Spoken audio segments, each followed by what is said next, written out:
Ons bly by die kwessie van persoonlike finansies. Die realiteit in Suid-Afrika is dat die meeste mense in die land van die hand in die tand leef. Nuwe syfers toon ook dat soveel as 1 uit elke 3 verbruikers nie meer in staat is om hulle skuld te delg nie. Ilze-Marie le Roux doen verslag. Workers are taking home less per year on year. And now with the VAT increases, petrol increases that is coming, rates, water, especially the water within the Western Cape, which is tripled in price. Workers are getting poorer and poorer, the money doesn't last. Al die invloede wat nou het op die prysincrease nou, maak het eintlik baie swaar vir baie mense. En ek voel dit nie met myself, dit vat eintlik baie van medemense wat om my is, kan dit meer voel. Veral die ou mense. En hulle is met die kleine bietjie pensioen wat hulle kry. Nee, hulle gaan dit nie maak nie. Hierdie gevoel van hopeloosheid wanneer dit by geld sake kom word deur baie Suid-Afrikaners gedeel.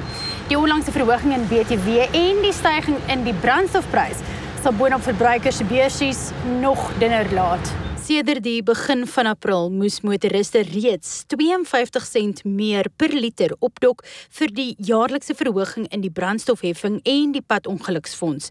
'n Swakker rand en 'n styging in die prys van Brent-olie het vir verdere pyn by die petrolpomp gesorg. Volgens die Outomobielassosiasie sal die petrolprys Woensdag 'n rekordhoë prys behaal van ongeveer R14.72 per liter. Die feit dat die brandstofprys weer opgaan is baie slegte nuus vir verbruikers. Die rede daarvoor is dat dit nie net verbruikers direk raak wanneer hulle byvoorbeeld brandstof in hulle motors sit nie, maar ook indirek deurdat hierdie pryse syfer deur na die pryse van ander goedere, omdat die meeste goedere in Suid-Afrika per pad vervoer word. Die hoër pryse waarvan Roets praat sal ook die inflasiekoers opstoot. Dit kan op sy beurt enige planne om die reepekoers verder te sny in die wielery. Die skuldvlakke in Suid-Afrika van die verbruikers lyk baie sleg. Amper die helfte van alle Suid-Afrikaanse kredietverbruikers is oorlaai met skuld. Met ander woorde, hulle is ten minste 3 paemente agter op een van hulle rekeninge.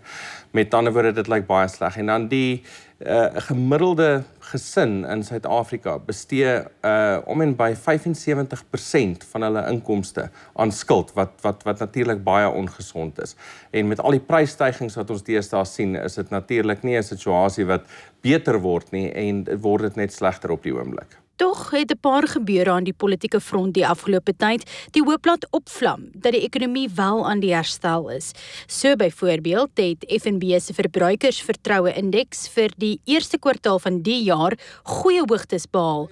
Inwoners hoop inderdaad dat president Cyril Ramaphosa 'n daadwerklike plan het, maar hulle is duidelik lugtig na die Zuma-jare. Met die nuwe government lyk 'n bietjie hoop. Maar ons kan nie eintlik sê nie, because alles maar net praat soveel. So hang maar net af van wat die uitslag gaat kom. Roets waarsku, dit is steeds beter om spaarsamig te werk te gaan. Ons verwag dat daar verdere prysstygings gaan wees, ten minste wat petrol aanbetref, omdat die Brent-olie pryse bly hoog, maar die rand is nie so goed op hierdie stadium nie, en dit lyk nie, en daar's geen sekerheid rondom hoe die rand gaan vorder die res van die jaar nie. Met ander woorde, die res van die jaar lyk nog moeilik, en dit is baie belangrik vir verbruikers om in die eerste plek begrotings op te stel, daarby te bly, streng daarvolgens te bly, maar ook te weet wat die hulp daar buite is. Ons gaan hierdie onderwerpe nou verder bespreek, maar eers 'n paar advertensies.